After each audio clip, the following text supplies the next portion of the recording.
So I don't know about you, but I was super excited to play this month's new release. Not you. Not you either.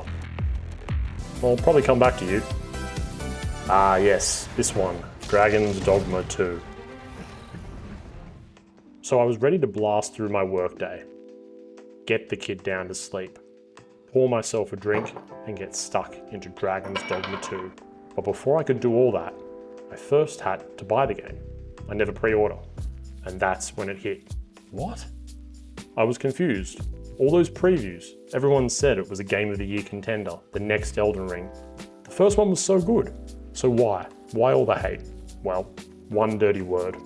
Microtransactions. Is that 2 words? This isn't the first time Capcom have done this. It happened with Monster Hunter World and Rise, and Exoprimal. But those are multiplayer games. Although they did do it with Resident Evil 4 as well, like a month after release. But here's the problem. It's what they hope you'll buy. Stuff like Ambivalent Rift Essence. Obtain an item which will change your pawn's inclination once to a random one. But the thing is, it's not guaranteed what you're going to get. It could change every time. It's like a slot machine. There's also port crystals, which is fast travel. Yeah, you can pay for fast travel. Obtain a port crystal which can be set at a destination of your choice. Use a fairy stone to instantly transport your party to the port crystal's location. This item is also obtainable in-game. So what's the big deal? Well, microtransactions have always been controversial, but it just doesn't make sense for a single-player game. Items like the port crystal are apparently hard to get a hold of in-game, and I think that's great. I like Capcom's take on the fast travel system. The part that I take issue with is, did they make these items hard to obtain in hopes that we would take out our wallets and fast track our way into obtaining these rare items? It's just greedy and a bit gross. In Australia, it costs $2.95 to change how your one and only character looks. So why do they do it? Well, there is one obvious answer. Money!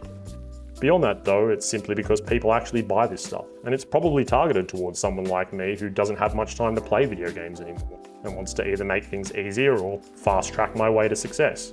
And what do we do about it? Well, you could ignore all of these items and never pay for them. We've ignored them before and still had a great time in these microtransaction riddled games. The reality is though that these microtransactions will always be around, and before we knew about them, all the gaming news indicated Dragon's Dogma was the next big thing. At this stage, I'm holding off on my purchase. It's an expensive game at $107 in Australia, and seeing crappy microtransactions like this on a AAA game makes it just seem like a game. And look, I love you Capcom, you make some of my favourite games, so please don't do this. We're getting closer to that dark future of gaming where the next Call of Duty game charges us $1 per bullet. So are you playing Dragon's Dogma 2? Am I missing out on the next big thing?